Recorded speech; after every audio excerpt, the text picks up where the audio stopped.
The moment the legal letter was sent, everything changed. Up until then, Jay-Z's name had stayed comfortably outside the direct blast radius of the chaos surrounding Diddy. But that single move, quiet, calculated, and legal on paper, sent a completely different message to the public. Instead of calming things down, it raised a far more dangerous question. Why respond so aggressively if there was nothing to hide? To many watching closely, it didn't look like confidence. It looked like fear wrapped in formality. The timing only made it worse. The industry was already on edge, rumors were spreading, and people were re-examining old relationships that once seemed untouchable. Suddenly, Jay-Z wasn't just a distant figure in the background anymore. His silence, his distance, and now his legal response created a vacuum, and vacuums always get filled. Online discussions exploded, not because anyone had proven anything new, but because the behavior itself felt familiar. Powerful figures don't always deny stories directly. Sometimes they try to stop them from being told at all. And once people sensed that, curiosity turned into suspicion. Because if this was just noise, why not ignore it? Why not speak plainly? That unanswered question became the spark that pushed Jay-Z into the center of a narrative he had avoided for decades, and that was only the beginning. As the conversation grew louder, people began tracing the tension backward, and that's when the history resurfaced. The feud, the distance, the quiet power struggles that never made headlines. This wasn't something that started overnight. For years, Jay-Z had been described as someone who rarely gets his hands dirty in public, preferring to operate from the shadows while maintaining a spotless image. The legal pressure felt less like a first reaction and more like a familiar tactic. Old stories started circulating again, moments when people claimed they were warned, silenced, or pushed out of the picture after speaking too freely. None of it was new, but now it was being viewed through a different lens. The public wasn't just asking what Jay-Z did or didn't do. They were asking how often situations around him ended the same way. Quiet exits, retracted statements, careers that suddenly stalled. And while none of these patterns prove anything on their own, patterns don't need proof to make people uneasy, especially when they repeat over decades. What stood out most was how quickly the tone shifted. Jay-Z was no longer being discussed as a passive observer in Diddy's downfall. Instead, people began questioning whether he had always known how to stay just far enough away to remain untouched. And once that idea took hold, it was impossible to unsee. Because the cleanest images are often the most carefully maintained. That's when 50 Cent's role became impossible to ignore. Unlike others, he didn't sound hesitant, he didn't sound nervous, and most importantly, he didn't sound surprised. His stance was simple. He was never part of the inner circle, and that distance is exactly why he can speak now. According to him, there were moments long ago when invitations came with expectations that made him uncomfortable enough to walk away. That decision, he implied, saved him. While others benefited from proximity to power, he chose separation, and now that separation looks intentional rather than accidental. When the allegations surrounding Diddy became public, 50 claimed he learned about them the same way everyone else did, through the news, but none of it shocked him. That detail mattered, because shock is often a sign of ignorance, and calm is often a sign of prior knowledge. As he positioned himself to release a documentary, it became clear this wasn't about revenge or clout. It was about timing. He waited until the system that protected certain figures began cracking on its own. And now, instead of whispering, he was documenting. The message wasn't subtle. Once the silence breaks, it doesn't break evenly. It breaks where the pressure has been building the longest. And in that moment, Jay-Z's name kept resurfacing, not because 50 was forcing it there, but because others were already saying it out loud. Then came the most explosive voice of all. Jaguar Wright didn't hedge her words, and she didn't soften her tone. She spoke as someone who believed she had already lost everything that silence could cost her. Her allegations were raw, personal, and deeply unsettling. She claimed that Jay-Z wasn't just adjacent to the darkness people associated with Diddy, but worse. According to her, what the public knew barely scratched the surface of what she said happened behind closed doors.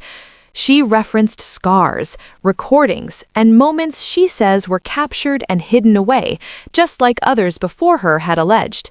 What made her statements spread so quickly wasn't just their severity, it was her certainty. She spoke as someone who expected disbelief and didn't care. At the same time, people noticed something else: Jay-Z's increasing distance from Diddy. Public appearances stopped, associations faded, the separation looked strategic. To some, it felt like self-preservation. To others, it felt like an attempt to outrun the blast before it expanded. Jaguar's words didn't prove anything on their own, but they did something just as powerful. They shattered the illusion that all accusations came from the outside. This wasn't a rival or a critic. This was someone claiming first-hand experience. And once that line is crossed, the conversation never goes back to what it was. As attention intensified, the silence became louder than any statement could have been. Jay-Z didn't step forward to answer questions. Instead, responses came through legal representatives, carefully worded and emotionally distant. To many observers, that choice felt like a mistake. Silence can look dignified until it starts looking strategic. Allegations surfaced that individuals who once spoke out felt pressured to step back. Some claimed they were approached, questioned, or intimidated in subtle but effective ways. According to court documents and personal accounts, fear played a role in withdrawn claims, not disbelief, fear. That distinction mattered because it suggested that even without charges, power was still being exercised. People began asking how anonymity was broken, how private identities were discovered, and why the response felt personal rather than procedural. At this point, the narrative shifted again. This was no longer just about past behavior, it was about present influence. Whether or not the claims were ever proven, the reaction itself told a story about control, reach, and the ability to make problems disappear quietly. And when someone holds that kind of influence for decades, it doesn't vanish overnight. It erodes slowly, one voice at a time. That erosion accelerated when people from Jay-Z's past began speaking openly. Gene Deal questioned the idea that Jay-Z and Diddy were never close, pointing to moments of public familiarity that contradicted official statements. Dame Dash, once one of Jay-Z's closest allies, said he had never seen him face this level of scrutiny before. For years, Jay-Z seemed immune, especially in mainstream spaces. Now that immunity looked weaker. Dame suggested that distancing himself entirely from Diddy was a miscalculation, one that created more backlash than protection. Tony Yayo added another layer, framing Jay-Z as someone who prioritized business over culture, power over presence. Stories resurfaced about competition, blocked opportunities, and moments when loyalty seemed one-sided. Even events meant to celebrate hip-hop reportedly became battlegrounds behind the scenes. None of these stories accused Jay-Z directly of crimes. Instead, they painted a portrait of someone distant, strategic, and untouchable for a very long time.